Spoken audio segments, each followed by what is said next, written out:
পেলের রেকর্ড ভাঙার পর গোল করে ইয়ামালের ইতিহাস। গত মাসে ক্রোয়েশিয়ার মুখোমুখি হয়ে ইউরোর সর্বকনিষ্ঠ খেলোয়াড়ের মর্যাদা পেয়েছিলেন লামিন ইয়ামাল। স্পেনের এই ফরওয়ার্ড মঙ্গলবার মিউনিখ অ্যারেনায় ফ্রান্সের মুখোমুখি হয়ে ভাঙলেন ব্রাজিলিয়ান কিংবদন্তি পেলের রেকর্ড। মেজর টুর্নামেন্ট সেমিফাইনালে খেলা সর্বনিকৃষ্ট খেলোয়াড় হলেন তিনি।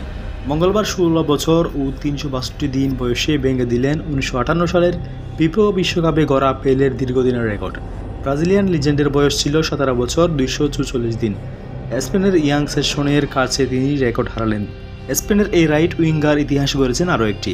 ইউরোর ইতিহাসে সর্বকনিষ্ঠ গোলদাতা হলেন ইয়ামাল। 21 মিনিটে নিজের বল নিয়ন্ত্রণে রেখে বাঁ দিক দিয়ে কাট করে 25 মিনিট দুর্লক্ষটেন শট দেন। বল দূরের পোস্টে লেগে জালে জড়ায়। ফ্রান্স কিপার মাইগনান কিছু করতে পারেননি। এর আগে 8 মিনিটের রান্ডাল কুলু মোয়ানি গোল করে ফ্রান্সকে এগিয়ে নিয়েছিল। সমতায় ফিরিয়ে ইতিহাস গড়েন ইয়ামাল। প্রিয় দর্শক, ইয়ামালকে ভালোবাসলে অবশ্যই চ্যানেলটি সাবস্ক্রাইব করবেন।